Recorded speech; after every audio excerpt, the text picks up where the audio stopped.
through, and you're going through. Hey, man, you dropped that. Listen to me. Listen, because Black History ain't just about what we did before. It's what we're doing now. And if you're not making somebody else's life better or easier, then what are you doing? You making people's lives hard or worse? Are you doing nothing? Which people think doing nothing is good, but that means that you are not good. You're not living up to this potential. Listen, the gentleman Frederick Luton in 1894 invented the keychain. Most people would never know that. There's a lot of people wouldn't even buy a keychain if they knew that he invented it, that he patented it. These are the patents and things that we know that were created here to make everybody's life easier.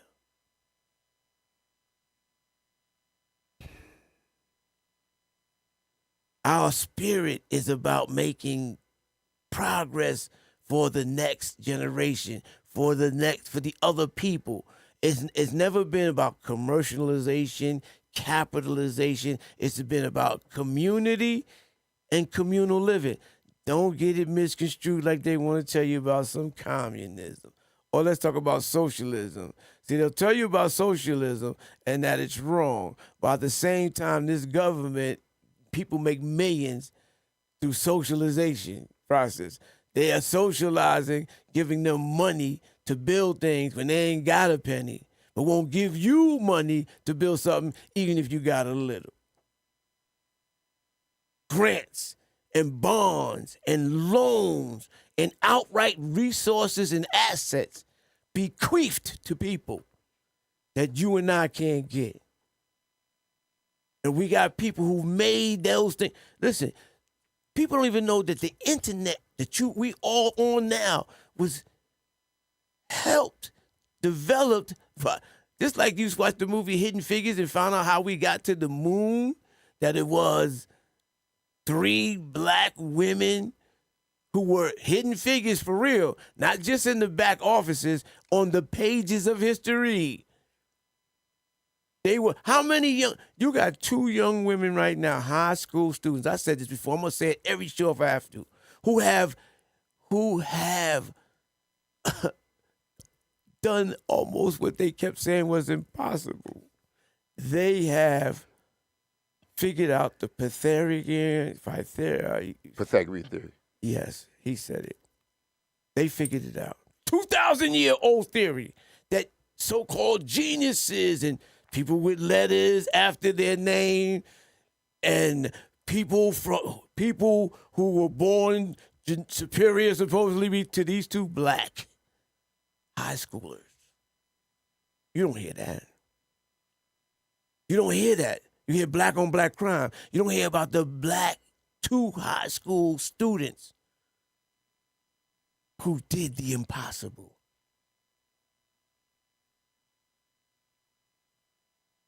That's the history they want to erase. So that another young black girl, instead of worrying about a weave, will worry about solving a problem in her life or in the world. Like the theorem that they couldn't take for 2,000 years till these 2 came along and figured it out. Black history, that's what black history is. And it ain't about racial superiority or propaganda. First of all, it's facts. Second of all, why you hiding it? Third, if it's not true, I dare you to debunk it. I dare you right here on this show. And you ain't got to come to the studio. We can come via internet, whatever it is, debunk it. The keychain, the lawn sprinkler, John H. Smith, the lock that they even lock us up with the lock, Washington A. Martin, 1893. Come on, man. We said last week, I talked about the stethoscope. Probably at the time, one of the most ingenious, life-saving inventions in medicine.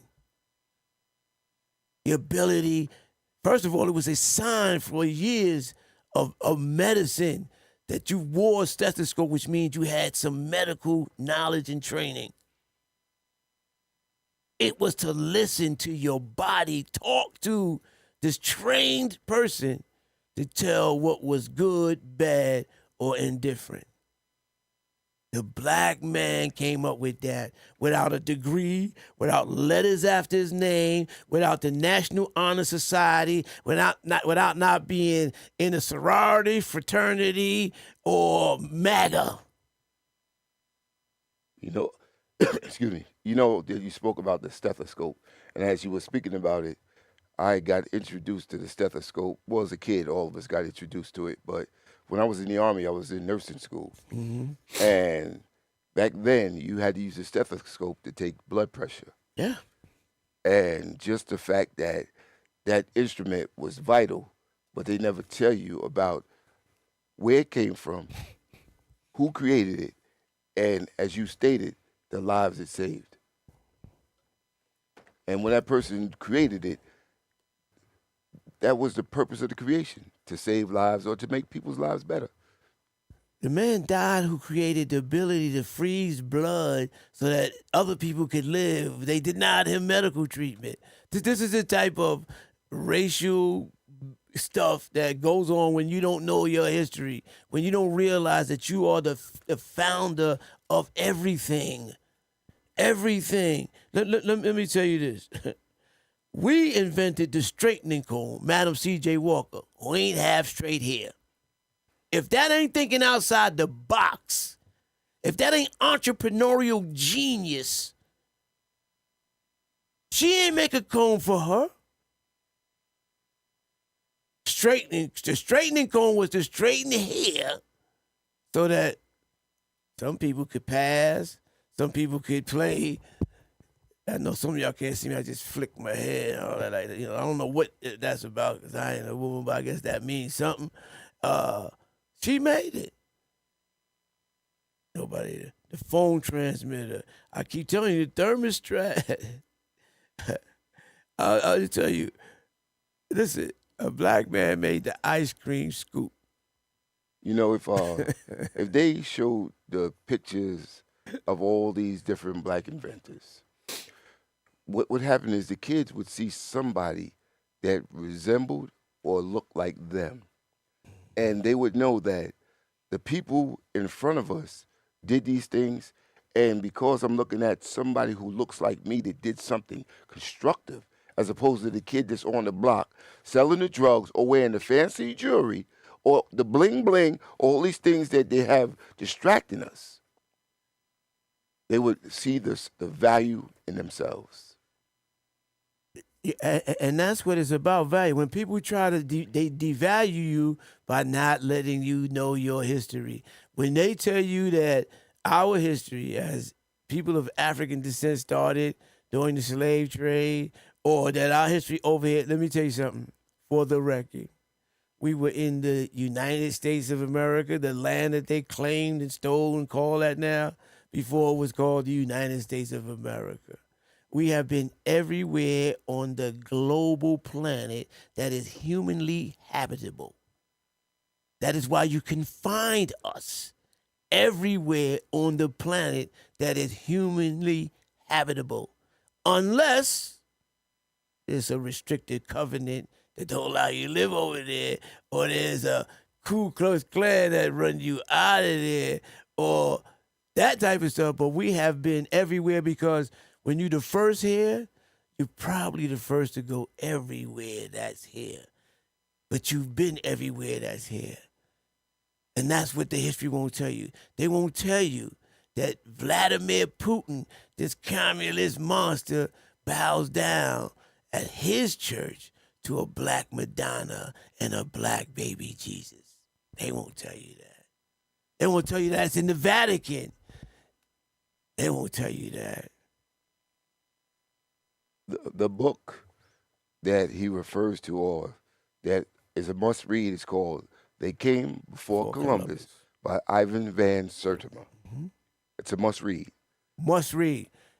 It's made me read that before you read the Double XL magazine or any other stuff that we reading today. Read The Miseducation of the Negro by Carter G. was it? No? no, it wasn't called. I got it at home too. It comes to now. It'll come. But the point of the matter is, one of the other reasons why Black History Month was instituted is for us to study our history, for us to learn about people like Carter G. Woodson, Booker T. Washington, but not just the names that they spew at us every year so that they think that we doing something, but the names of people like William Richardson, who built the baby buggy that we pay $500 to $1,000 an hour to carry our kids around in, whose name will never be known other than we said it on this show, or Osborne Dorsey, the guy who made the door knob. Because before all they did was either had saloon doors or you pulled, what, a rope? The hand through a hole? The man, what are we doing here? With a knob on it. And we did it. Don't get credit. You turn a knob somewhere every day in your life. Never credit that to a black man. Why? Because history is important and it's being erased. And then when you see the brand name on this stuff, you think they created it. John Deere ain't create the lawnmower. The guy's right here. Where's it at? Lawnmower. Where is it? Lawn sprinkler. It's on there. I will get that name for you. But I can tell you what, it wasn't John Deere. That's for sure. It wasn't John Deere. So I know I got John Smith here for the lawn sprinkler, but I have it in my notes because I've had this discussion before. But tonight, sometimes your mind ain't where it's supposed to be. Let me tell you this real quick because we gonna learn today. In 2007, there's an article in the New York Times that talked about finding the Homo erectus, the first human being. Where they found it, what its DNA makeup and everything, all pointed to Africanoid descent. It is the oldest authenticated fossilized remain. This comes from all these people who do all this certification, carbon dating, and all of this. They would like to tell you it's something else, but the numbers don't lie. But what they do is they obscure it. And then they give it a name like Lucy that don't have any. If they called it Shaniqua, maybe you would think it was some type of, African descent. But Lucy, you ain't ever gonna think it's associated with us. And that's by choice. That's when we talk. When Colleen was talking about words have power.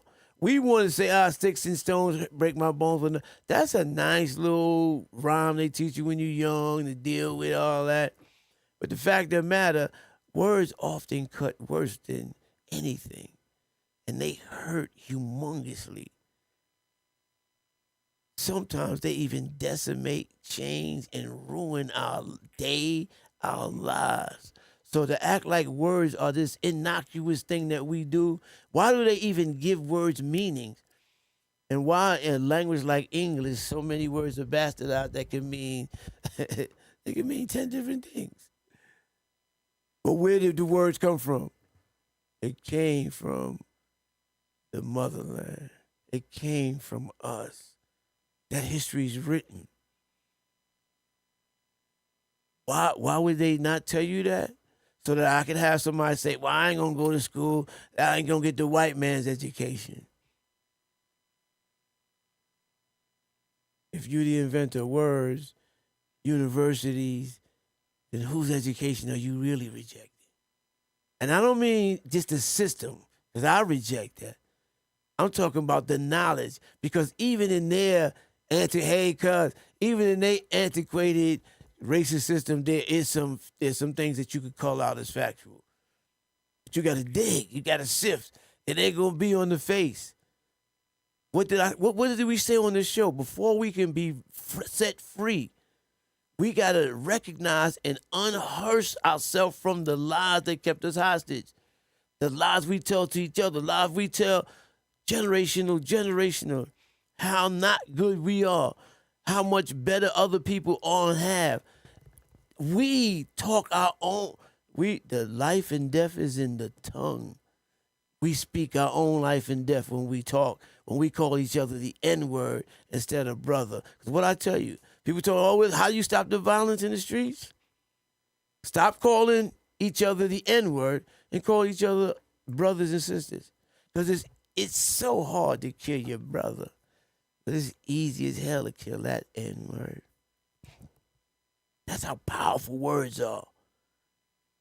Our history, I grew up on the real and original rap. For any youngsters living in, I got a little cousin in, maybe got a friends on.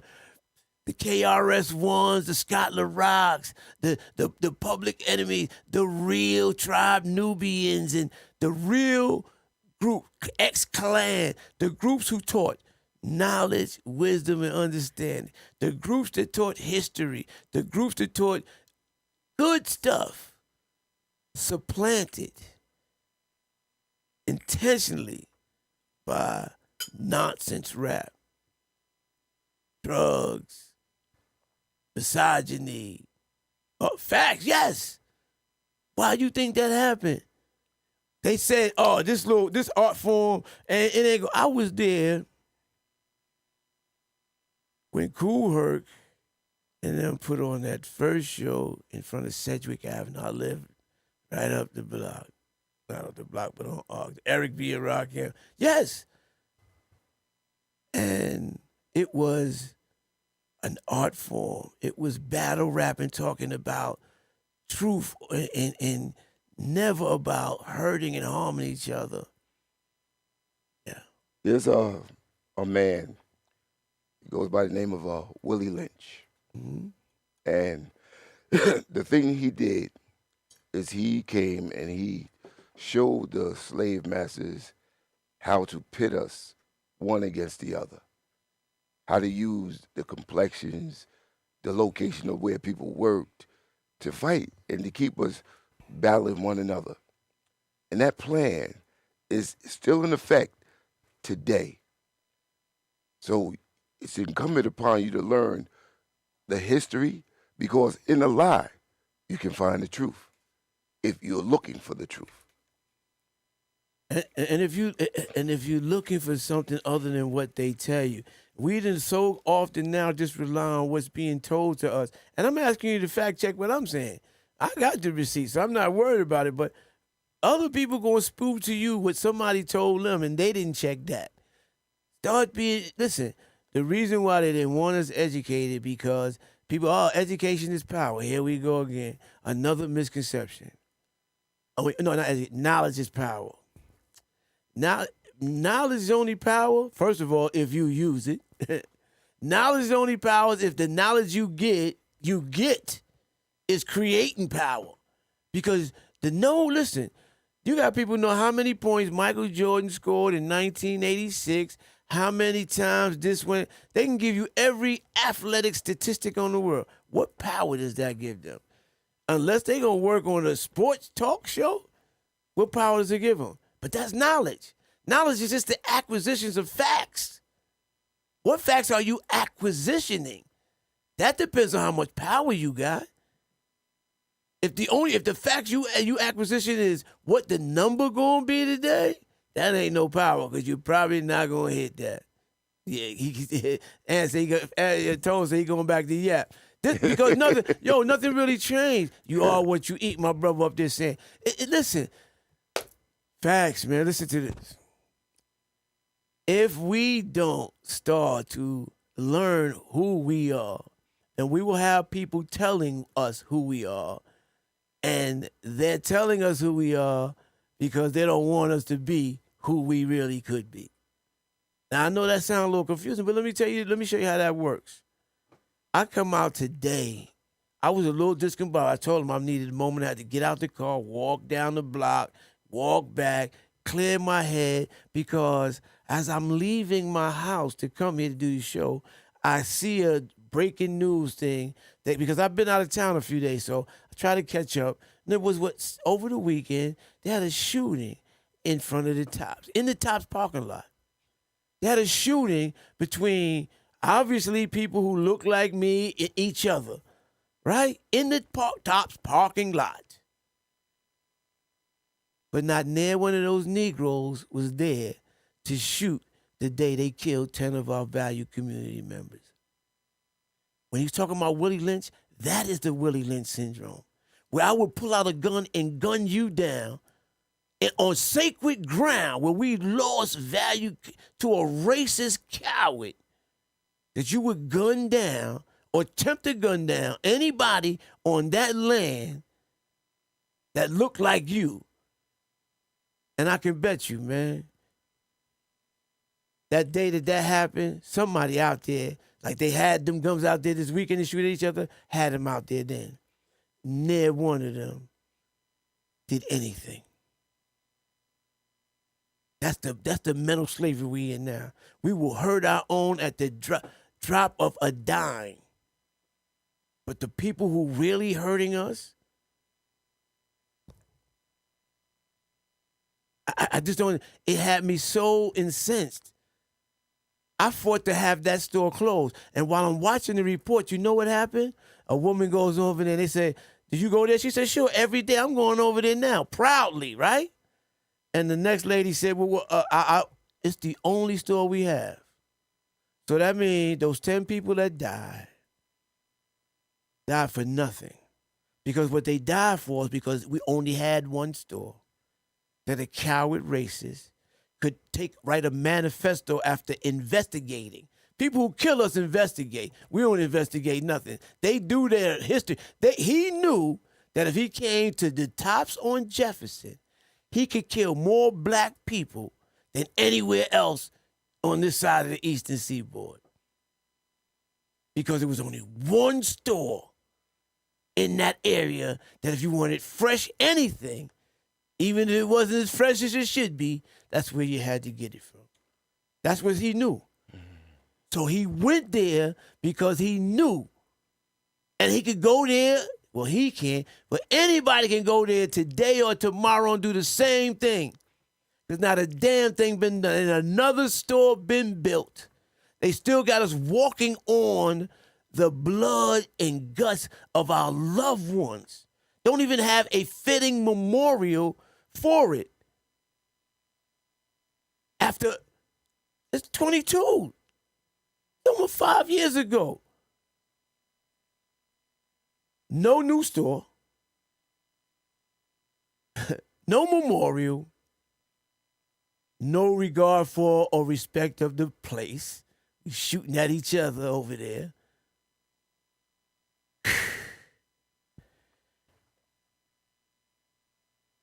I was getting ready to say, I live on Staten Island. And the block that is perpendicular to the block I live on is called Jersey Street. When you walk up Jersey Street, there's maybe 8 stores, Spanish, Pakistani, Italian meat market, Arabs, Dominicans, and Puerto Ricans. And each one of these stores take money out of our community, and not one of them sponsors anything in the community. Now, I say that because the way my neighborhood looks is probably the same way your neighborhood looks, because that's the pattern of robbing the neighborhoods. Now, knowledge means to know the ledge so you don't fall off the edge. And that's why it's incumbent upon you to just know yourself and know your history, because by knowing your history, it tells you a lot about yourself. That your worth and just the sheer integrity and strength that our people had to endure all the hell that they have been going through here on earth. They I'm looking at us, and we talking about this stuff, and we got people jumping in already. What happened to the $50 million the government pledged? Well, the $50 million the government pledged, that's my wife jumping in there. Thank you very. The 50 million, it disappeared, or it went to somebody, but it ain't go to that memorial. It ain't go to this community. I'm gonna tell you. See, this is Black History Month, so history is whatever happened. The big show is history. First half, we in the second half. History is very close to the present. That's why it's so close to the predicting of the future. We were supposed to be awarded $50 million by the governor, Kathy Hochul, who unfortunately now runs unopposed in the next election from the Democratic side. Because today, as I was also coming out, I was updated on the fact that Mr. Delgado suspended him and Mrs. Walton's bid to run. And so, but back to the $50 million was pledged. It went to, some of it I know went to storefront decorations, not on Jefferson, because if you walk down Jefferson Avenue near that Tops right now, it looks worse than it did the day before that coward killed our people. Boarded up stores, it looks worse than it did. We had the whole world come to Buffalo. The president, the vice president, the governor, the mayor, the candle bookmaker. Everybody came here talking about thoughts and prayers and we can do better. And we had a pledge of $50 million. If you got some of that, please call in so you can tell us how good the governor treated you. Because I don't see evidence of that $50 million. And it definitely ain't on Jefferson Avenue where the tragedy happened. And this is what happened. Money comes into our community. It goes out the back door, just like Ramik just talked about. He talked about the commercial back door, where in this community, $1 stays in our community less than hours. Hours. In other communities, it goes for weeks, days, months, recirculating. Only thing we recirculate is the EBT card. And ain't no money on that. No real money. So that's how they do it. They either, listen, this is what the 33 was about. That was that whole fight.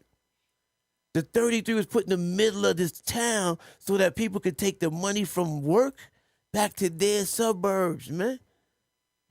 The city of good neighbors, yeah.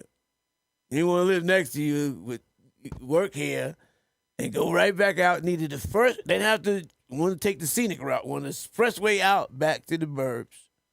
And we sitting there acting like we don't know what's going on. I applaud humongously that 33 commission, that Betty Jean Grand and Terrence Robinson, and I don't know the names of all of y'all, so I'm going to stop there for somebody say I was not calling everybody out, who fought in court to stop that project that was going to line people's pockets with money and still maligned the area. Thank y'all for standing up. And we need more of that. You say the further south you go, the worse the mentality? Nah, it used to be like that, bro. We dumb everywhere now. We don't respect our history anywhere now. We let them say or do anything now. And that's what this show is about, because I'm not. I see who's tagged in here. I know we not. I don't know about you, but I know what side we gonna be on. Because this is wrong. They want to erase our history. Why? If it meant nothing, why erase it? Why do you get rid of something that means absolutely nothing? You won't erase the Easter Bunny, the fraud. You won't erase all those other fake holidays and rituals and all that. You won't renounce or erase any of that. You won't erase, you smudged Columbus Day. You didn't erase it because you're still not teaching the truth about that vermin who actually didn't know where he was going, misnamed Native people Indians, found the wrong route, thought he was in India, was all the way over here, and who ended up decimating genocidally the Native American people who were already here. But we want to talk about Thanksgiving and Columbus Day. And you still want to sell that lie, but you want to erase our history because you don't want us to know the truth. You want us to know the lie. I tell you, It's easier to fool somebody than to convince somebody they've been fooled. And we've been fooled to believing that we don't have no history other than what they show and tell us. But Carter G. Woodson, by the creation of Black History Month, debunked that because he got history of us from the genesis of time. And not just inventions and accomplishments. We have been the first in everything. Not just the best singers, dancers, jumpers, and catchers, dribblers. No. You name it. The pinnacle of every genre of life, we have either been there or are there right now. But you are inferior. That's why I don't want you to read that. Because I want you to read this book that's going to tell you how to do exactly what I know you're going to do and how I'm going to keep you poor and dependent on me instead of letting you realize your creativity and the God in you. I'm going to send you somewhere else. I'm going to distract you with all these other accoutrements of life that benefit you none. I watch a game here and there, play the sport, like watching it, but I'm not statisticizing nobody's life. Who got what, this, that, and there. It is not the knowledge that I am putting in here because I got not enough in there and means I ain't got room for that. But you know what? This whole social media thing, they wouldn't even have social media if not for the black person. I'm going to pull the name out. I won't be able to do it right now because my notes was messed up. Been out of town, and all that. But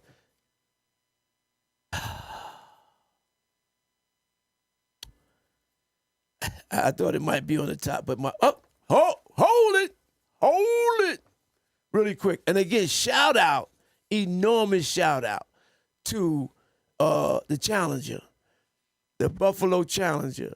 If you read it for nothing else, every single publication has a distinct Black history fact. I've never seen one repeated, and I give them, and this is from them. I want you, the unsung hero behind the internet. Listen to this real quickly. It's a quick read. I want you to, many people contributed to the advancement of the web, but there is one man, Time Magazine, called the unsung hero of the internet. Philip, I know I'm gonna mess your name up, but bless me, bro. Emigwali, his name spelled Emegwali, Emegwai, is a computer scientist and civil engineer who invented the first supercomputer. You could not have the algorithms, the AI, none of that stuff that makes your life what you think better and easier without Mr. I'm going to say, I don't want to mess his name up. That's why I'm not going to keep saying it. But Philip, the black man, first, it said at the time it was the world's fastest computer when he developed it. He quickly gained recognition for his programming of a network of communication wires and computers that achieve record-breaking speeds, completely changing the internet. That bill you get for that fiber net speed, charge it to Philip, the black man. We wouldn't have internet. I say, somebody else would have developed it later. Hogwash. It's not what I want to say, but radio friendly. Hogwash. What's going to be done by the person supposed to do it. Philip, the black man. We so worried about likes that we don't even care what's right no more. Philip, unsung hero, not unsung, history erased hero. Nobody knew it. You know why I know nobody knew it? I can't pronounce his name correctly. And I bet none of us could because his name haven't been sifted out there like Steven Zuckerberg.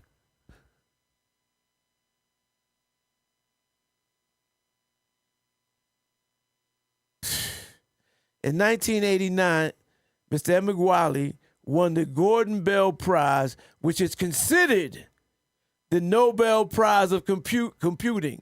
The prize that the 47th president had to beg somebody from another country to give to him because he didn't get it because he didn't deserve it. In computing, Philip, the black man, got it. Thank you, Mikhail. Thank you for chiming in. And true facts. Thank you. Thank you for the holler. But facts. Listen to me, man. Today, his computers are used to forecast the weather and predict the likelihood and effects of future global warming.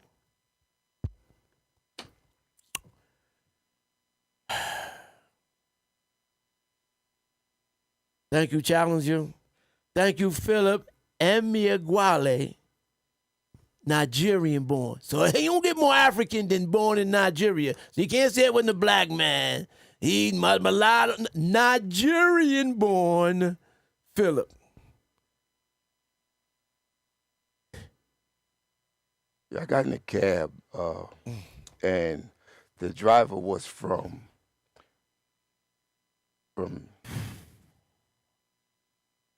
he's from Egypt. And as I began to talk to him,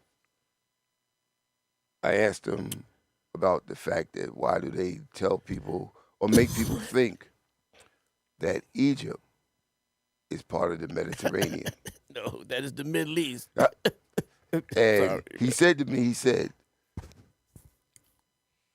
before I brought up the subject, he said that he won't tell people that he's African, even though Egypt is a part of Africa. Yep. Because of the stigma associated with being Negative, called yes. African. Mm-hmm. Mm-hmm. And he said that he wanted to talk to me more about the subject. And when I get back sat down, I got to reach out to him. But the point is that that's the way it is with a lot of our people. They just are denying their ancestry. They don't know it. You wouldn't deny it if you knew it. You wouldn't. We don't deny things that we like, that we love, that glorify us or our people. We like teams because they win. Yes. You're a fan. You've never been to Dallas. You're a Dallas fan, right? Man, you don't even know where Dallas is on the map. But I'm a Dallas fan because Dallas didn't win a Super Bowl, right? Yes. So people want to bandwagon. They want to jump on what's real, winning in life is what we've been doing from day one. That's why we're still here as a species. Y'all can call it all the credit you want, all the racial superiority, white superiority. You can talk it all you want. You wouldn't be here for us, and you wouldn't still be here for us, inventions aside. And when you knew that as a black person, and you would carry yourself with the respect and the anticipation of a life other than the one they keep feeding us. Because you have within you, from your ancestral history, greatness. Kings and queens, not presidents. I'm talking about dynasties. 100-year rules. I'm not talking about 4-year, 8-year presidencies. I'm talking about men and women, mind you. Queen and Zing. There's a whole bunch of them. Ruled civilizations. Not Tarzan sets in the movies. Real civilizations. Taught the world. Do you know what the bubonic plague was? You don't know your history? At least know their history. Know some of it. The bubonic plague was because Europeans didn't bathe their behinds. And disease festers in dirty environments. Moist and dirt and dark. They have lights. They were dirty. The Moors, black people, came over there and said, get your butt in that tub. See the fact that I could put up there? Nah, where you put Brother up there? Ramik, you spoke about certain Latin culture in your neighborhood. But most Latin culture don't even know that they black. Know the history of them being black. They don't know that they black. First of all, I hate to be breaking news. Breaking news. Everybody's black. Everybody. Breaking news. If we first then anything after that is us. Everybody's black. Shade notwithstanding. The fact that some people are lacking melanation, that is like an anomaly in any species. That's why we got a white roach, a blue cow. That is a abnormality. But you can't get other colors without black. The good book said it was triple black. Then there was light. Didn't say there was light, then it was triple black. You come out of a womb that's triple black. Look at your DNA. Even if you're not melanated, you have a quadrant of blackness because we couldn't diffuse everything out of us if we wanted to. That ain't God's plan. Learn your history. J.A. Rogers, mixed race. Let me say something. I know you ain't the only Latino on there. I don't want to break out in Spanish because they mad about Bad Bunny still. And Bad Bunny did his thing. Shout out to Bad Bunny, man. Kept it official. Ain't say a damn thing in English. Bad Bunny said, "You smarter than me. I'm bilingual." Not bisexual, bilingual. I speak at least 2 languages and a couple of dialects. You can't be smarter than me. You can't even speak English right. You know how to chase them babies. He put on a show. His show was the Spanish version of, what's his name? Just put it on, Kendrick Lamar. Mm-hmm. He did the same thing. He did the same thing the next year after they complained about that, want to rid rap off the planet. He did it again. Got the highest ratings. Let me tell you something. You want Black History fact? I'm going to get this to you quick. There would be no Super Bowl halftime if it wasn't for black people. Now, while you sitting there making your face all ugly, just what are you talking about? In Living Color revolutionized what we now call and expect from the Super Bowl halftime. Prior to In Living Color, the Super Bowl was a game that at halftime, everybody got up to eat, talk, or whatever they wanted to do. And they came back when the game was on. The black man, with his ingenuity to self, said, we do a show. But nobody's watching the halftime. So In Living Color create the In Living Color Super Bowl halftime show. They pulled 20 million viewers who have been watching the game, who didn't watch that halftime dribble, who came over to another station, a fledgling station at the time, because we saved that like we saved CBS and everything else, came over there, 20 million. They hadn't had 20 million on In Living Color if you add up 2-3 of the first years together, but 20 million. And the 20 million's left after the show, they had a clock down in the corner counting down when the game was coming back on. People stayed, they got the numbers. They showed the people transferred from this station to that station, then back. The next year, what did they do? They brought out the best entertainer in the world, Michael Jackson. And they stole the Super Bowl halftime from us. And now they're going to tell us who the hell could go up there. I loved Bad Bunny. Everybody talking about, oh, Bad Bunny. I couldn't understand anything he said. You don't understand Oye Como Va neither, but you sing that. You see, you sing, Oye Como Va, que linda. You don't know what they're saying. There's a couple of songs we run around here singing in Spanish. You don't know what it is. You sing, they sing opera, you go to opera. What the hell are they talking about? Oh, you understand that? Let's have an operatic halftime show and see how many people turn that off. Bad Bunny bust the numbers. Put on a show, not a concert like these other acts come up there, do. You might as well pay. The man put on a story. He got people married. He Grammy'd his kids. He made a political statement with every flag in unity that I ain't seen anybody do on any show with any respect for the world. And you talking about getting rid of... The man said he was going to be true to himself, to his art form, and to his people, and was rewarded by his people and by others for his authenticity and his commitment to stand by his word. That's what we need for Super Bowl. We don't need Kid Rock, who you don't know what the hell he is from next day to next.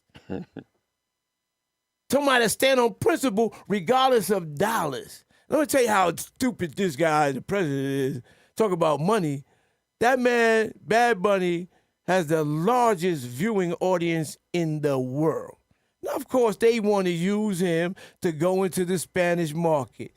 Capitalism at its finest, or worse by my standards. Understandable. But you're supposed to be a businessman, you don't know that is a marketing victory to have somebody of his stature representing on the largest stage in the world. Only an idiot that been bankrupt, filed for bankruptcy 7 times could not see that. Right. Not only the message, that not even respecting that we have a sizable population here that is Hispanic, that is Latinx, that we owe respect to as much as anything else that come out of our mouth. Who've contributed, like we've contributed, have contributed to this, and contribute right now. And you want to say they don't count because you don't understand it? Learn the language. Ain't that what you tell them when they come over here and don't know English? Before they master it and can speak theirs and yours? And you gonna call them dummy. I'd rather be bilingual than by my damn self just speaking English. Yeah. Think about it. Think about it. The internet. And I got a bunch of these here, not just from the challenges either. I got a bunch of information here. No time here to share it all with you. We're giving you tidbits. The idea is to pique your interest enough that you walk away from here either wanting to confirm what we said, try to debunk what we said, or finding out something further than what we said about our history, about who you are because of who you come from. You see everybody else come over, they hold on to their history. Why? Because it defines them. People without a history have no definition of who or what they are. I'm all for being an American. They can't try to kick me out. I would. First of all, I don't care where I go. Anyway, I'm on the dark side of the moon. I'm gonna be all right. I'm not worried about that. But come on, man. Bad Bunny used to pack bags in the supermarket. Yeah, you should have been, instead of, I got my brother up here, he's Hispanic, so I think he know this. Tu sabes? Okay. He said 10 years ago, Bad Bunny used to pack bags in the supermarket in his land. Believing in his gift, and 10 years later, global. So you don't need the American dream to be all right. Try the Bad Bunny dream in Puerto Rico. You can come up anywhere in the world when you realize who you are. When you learn your history, when you trust your ancestral bloodline. You know, we were talking about the 20 years that we've known one another. Yeah. And that's when I about began. 19 years too long. Yeah. Well, that's when I first began actually giving classes about Black History Month. Yeah. And until recently, well, today, I actually haven't really been about or actually talking about Black History Month because I've been home since 2013. And I'm going to make it a fact from this point on to make sure that my grandkids and everybody in my community or everybody I come in contact with know the importance of Black history. because Black history is something that happens every day. If you look at the calendar, you can find something every single day. I that got somebody black did something, and that's what brought it to mind because I seen his calendar today. 365 and counting. Some days are full of black achievements and accomplishments. And I want us to get away from history being accomplishments or inventing or doing, persevering in life, and again, making people's lives better, sharing in people's burdens. That's what life is about. I got to give you this quote. This is the Black History quote I want you. Think about this. It's by Amilcar Cabral. He was a Bissau Guinean revolutionary. Listen to this. The colonists have a habit of telling us that when they arrive, they put us into history. You are well aware that it's the contrary. When they arrived, they took us out of our history, our own history. Liberation for us is to take back our destiny and our history. Liberation is to take back their destiny and history. They're writing it out. They're erasing it. They are lying over top of it. They are telling you falsehoods dressed up as truths. Know your history, and you are charged with not knowing it only for yourself, but educating, enlightening those around you. There was a time when we sat down, we're in prison, we sat down and built, talked, strategized, communicated. Blessings to you, bro. Mag, say we as mentors. No, we mentored each other. No, but nobody's greater than the whole. Each one of us came with our gifts, and we readily, voluntarily shared them with each other, which made us family and which made us all grow. Everybody had a different gift. I remember I didn't like working now. I'm going to tell you, I was waiting for the pill. I didn't know they was coming up with that GLP thing. I've been waiting for that. I didn't like working now. I'd rather sleep than get up early in the morning. But we had a man in the crew. He lived the workout. But if he part of his team, his gift is forcing you to do. I did other things. He did other things. We all had strengths. We didn't use our strengths to emasculate each other, to compete with each other. We use them to enhance our love is love was our quote. He threw it up there. Love is love. Mm-hmm. And that means, it sounds cute and all that, but that means love is what love does. Love ain't a word. It's an action. And it is what it shows that it is, not what you say it is. You know what I'm saying? Yeah, I ate well. That was the chef. He was the chef up north. You know it. He was the chef up north. But yeah, come on, man. We have no excuses now. We are the best financial. We spend more money as a people. We would be the 8th largest country in the world by wealth if we knew how to debunk Willie Lynch and accept each other. Be in community with each other. Trillions of dollars we spend every year. We could have the 8th, the 6th or 8th. Y'all can fact check me on that one. But one of the largest economies in the world. Not in the United States, not in globally. We could have our own everything. Yet we refuse to learn our history. And what happens? If you don't learn your history, you repeat your history. So why you think we back where we was before? Because they try to erase it, and the stuff that was there, we didn't learn it. That's why it is your job this month to get out and learn one real new fact about your history that you didn't know. I don't care what it is. Whatever turns you on. We did it. We improved upon it, or we are it. Find it. Learn it. Let it show you the possibilities that your life has. Because it's easier to realize something when you've seen that somebody's always accomplished it, unless you want to agree with the supposition that they're better than you. And no shame in my game. Ain't a damn soul that walked this planet is better than me. Because I'm good at what I'm good at. They may be better than me at what they're good at. But ain't nobody going to beat me with what the good Lord, the gift he gave me. If we would share it and not compare it, we use it to our advancement except to our detriment. Man, we will have realized the goal of Carter G. Woodson while he started Negro History Week in 1926, 100 years ago, with the ultimate goal of educating his people about his people so that his people can be better than the people they were trying to make his people out to be. So people say, oh, it's a short month. How many days did you do anything about it?